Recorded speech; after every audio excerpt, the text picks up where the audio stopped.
Ladies and gentlemen, this is my daughter. That was how my father introduced me, right before calling me a complete waste of good genetics. Those were the very first words he spoke into the microphone. He lifted his glass of Chateau Beaumont in my direction and flashed a grin that looked more like a predator's smile than a proud father's. He went on about how I spent my days crawling around in filth, caring for society's trash instead of carrying on his precious legacy. According to him, it was a real tragedy. 300 guests laughed right along with him. They assumed it was just another cruel joke from a powerful man with too much confidence. What they didn't know was that I had a wireless microphone tucked neatly inside my sleeve.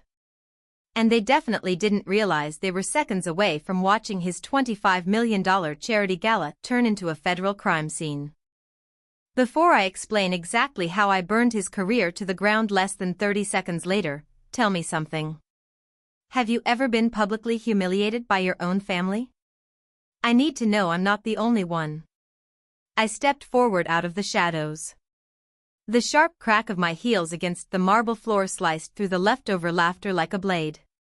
The room went quiet fast, the kind of silence that presses down on your chest and makes your skin crawl. I walked straight toward the staircase and climbed up to the stage without hesitation. My father stared at me, his eyes tightening as he waited for what he assumed was coming. A tantrum.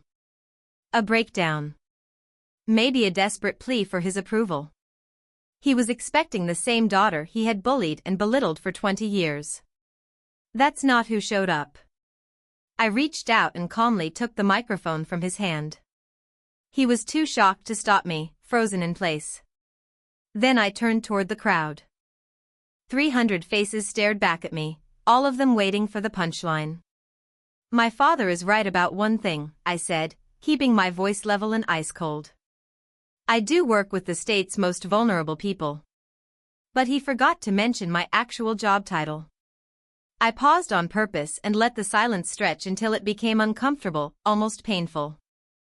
I'm the senior program officer for the State Health Fund, I continued, and I'm the only person with signature authority and veto power over the $25 million grant Dr. Caldwell has been begging for since January. The room didn't just go quiet. It froze solid.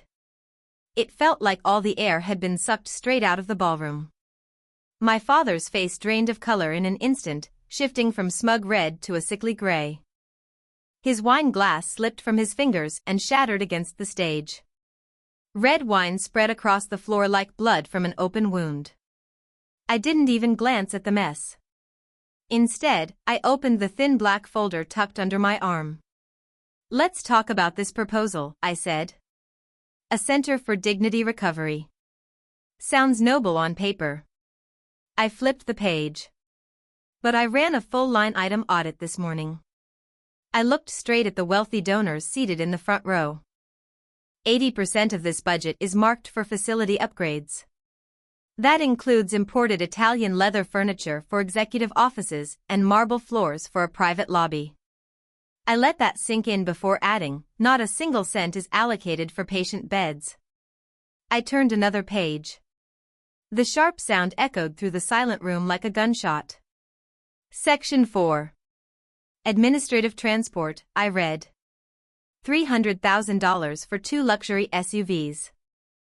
That's for a non-profit claiming to serve the homeless. I turned back toward my father. His hands were shaking. His mouth opened, but nothing came out. He looked like a fish tossed onto a dock, gasping as it finally realized the water was gone. This isn't a medical facility, I said into the microphone. It's a retirement plan dressed up as charity. I snapped the folder closed. Dr. Caldwell, your application is officially rejected due to gross financial mismanagement and attempted fraud. As long as I'm holding a pen, you will never receive a single dollar of state funding. I dropped the microphone. It hit the floor with a heavy thud that boomed through the speakers. Then I turned and walked off the stage. I didn't look back. I didn't need to. I could feel the shock rolling off the crowd like heat from a fire. For 29 years, I had been invisible. The disappointment. The family embarrassment. But that night, standing under lights he paid for with money he didn't really have, I was the only thing anyone could see. 10 years earlier, in the mahogany library of his estate, my father held my acceptance letter to the state's top social work program. He didn't smile. He didn't say congratulations. He walked over to the fireplace, crushed the letter in his fist, and tossed it onto the logs. "You want to be a janitor for human refuse?" he asked, brushing ash from his hands. "Fine. But don't expect me to pay for you to ruin your life. The moment you walk out that door, you're dead to me." He thought he had burned my future to ash that night. He believed that cutting me off and refusing to even say my name for a decade would erase me completely. What he never understood is that fire doesn't just destroy things. Sometimes it reforges them. While he was busy building an empire of plastic surgery clinics and vanity projects, I was working double shifts. I paid my own way through night school. I earned my master's degree in public administration living on ramen noodles and pure spite. I climbed from caseworker to district manager and eventually to the state board. He never knew. He never bothered to ask. To him, I was just a ghost. A failure he occasionally used as a punchline to make himself feel important. That blindness turned out to be his biggest mistake. I looked down at him from the edge of the stage.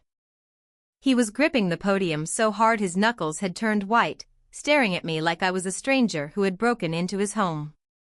He didn't recognize the woman standing there. All he saw was the girl he thought he'd thrown away. The truth is, his grant application crossed my digital desk 6 months earlier.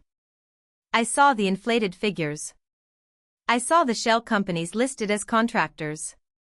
I could have rejected it right then with a polite email. Clean. Professional. Easy. But that wouldn't have been justice. If I had denied him quietly, he would have blamed politics or red tape or bad luck. He would have found another donor to charm, another angle to keep his house of cards standing. I needed to cut the head off the snake. So I waited. I approved the early rounds. I let him believe he'd already won. I watched him reserve the Grand Hotel. I watched him order lobster and vintage wine. I waited until he gathered every powerful person in the city, every witness needed to feed his ego. I let him build his own courtroom, pick his own jury, and pay for his own execution. "You didn't just throw a gala, Dad," I thought as I met his terrified eyes. "You built a trap, and you walked straight into it." He mistook my silence for submission. What he didn't realize was that it was the silence of a hunter, waiting patiently for the target to get comfortable. He wanted a show. So I gave him one. I hope the lobster was worth it. I leaned in and whispered just loud enough for him to hear before turning my back. The silence in that hallway wasn't heavy anymore. It was charged. Alive. And for the first time in my entire life, the air didn't smell like his overpriced cologne. It smelled clean. Sharp. Like cold, honest justice. I pushed my way through the thick service doors, leaving the low murmurs of the ballroom behind me.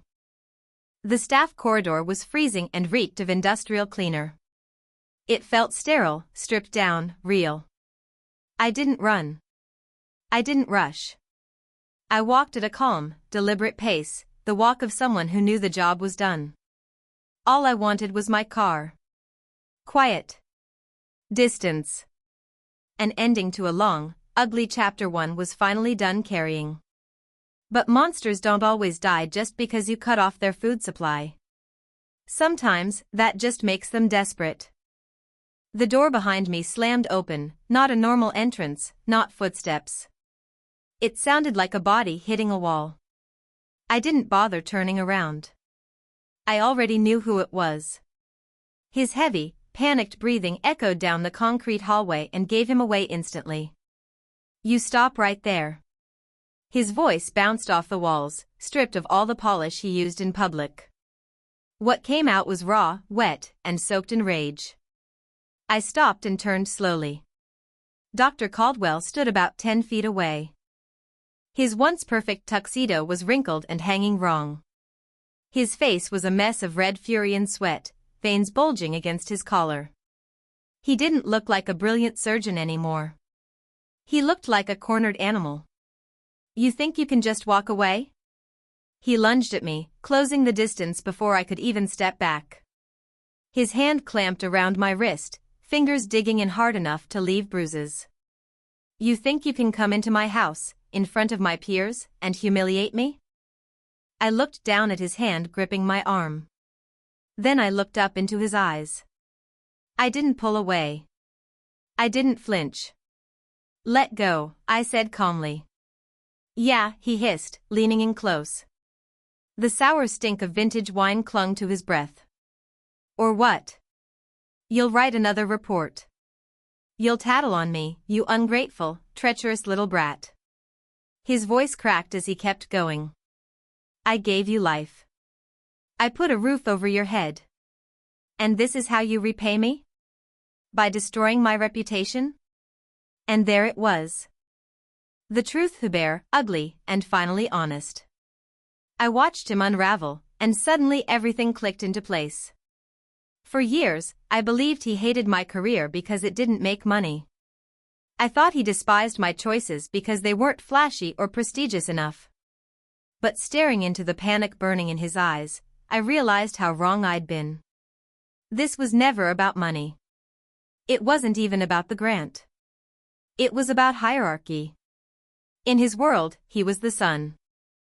And I was supposed to be the moon, existing only to reflect his light or disappear into darkness. But tonight, the moon had eclipsed the sun. The so-called waste of genetics had exercised power over the genius. The babysitter had fired the surgeon. That kind of narcissistic injury doesn't just hurt, it fractures reality. He wasn't furious because he was broke. He was furious because I had proven I was stronger than him. He couldn't accept a world where his victim was now his judge. "Your reputation?" I asked, my voice steady, calm, and completely opposite of his hysteria. "I didn't destroy your reputation, Dad. I just turned on the lights. If you don't like what people see, that's not my problem." "You ruined everything," he shouted, shaking my arm so hard spit flew from his mouth. "Do you know who I am? Do you know who I know? I'll bury you. One phone call and you'll never work in this state again. I'll sue you for defamation until you're begging on the streets with the junkies you care so much about." He wasn't listening anymore. He was retreating into the last weapon he had left, threats. He still thought he held the cards. He believed he could bully reality into bending back into a shape that pleased him. I yanked my arm free with a sharp twist. He stumbled backward, shocked that I resisted at all. "You're not listening," I said, stepping forward and forcing him back until his shoulders hit the wall. "You think this is over? You think I came here just to embarrass you?" He glared at me, chest heaving, eyes darting around the empty hallway. "You have no idea what you've done," he snarled. "But I have an insurance policy. You think you're smart? You think you can take my money? I still have something you care about." A cold knot formed in my stomach. The rage in his eyes sharpened into something darker. Crueler. He reached into his pocket and pulled out his phone. "You want to play the villain, Maya," he said. "Fine. Let's see how much you love your grandmother when she's sleeping on a park bench tonight." He smiled, slow and slick, the kind of grin that makes your skin crawl. He lowered the phone and let the threat hang between us like smoke. He thought he had me. He thought he'd found the one button that could still make me kneel. "You see," he said quietly, his voice dropping into a conspiratorial whisper. "You have your little title. Your clipboard. Your moral superiority. But I have the one thing that actually matters in this world." He stepped back and spread his arms wide, gesturing at the luxurious hallway, the memory of the ballroom behind us, the ghost of the party he'd thrown. "I have resources. I have power. You think rejecting one grant stops me? I have a black fund, darling. A rainy day reserve you and your bureaucrat friends can't touch. He laughed, a jagged, ugly sound.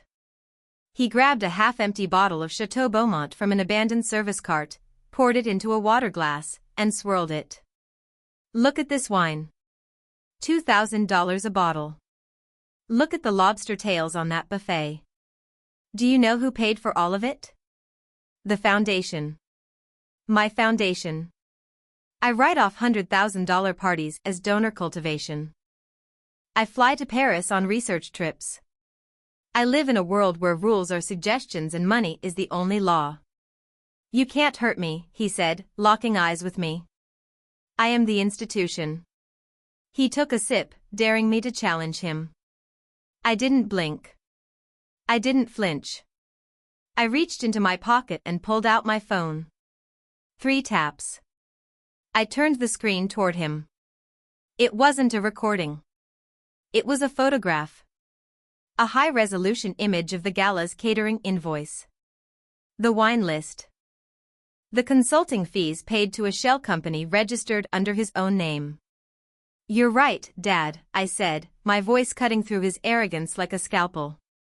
You are the institution. And that's exactly why you're going to prison.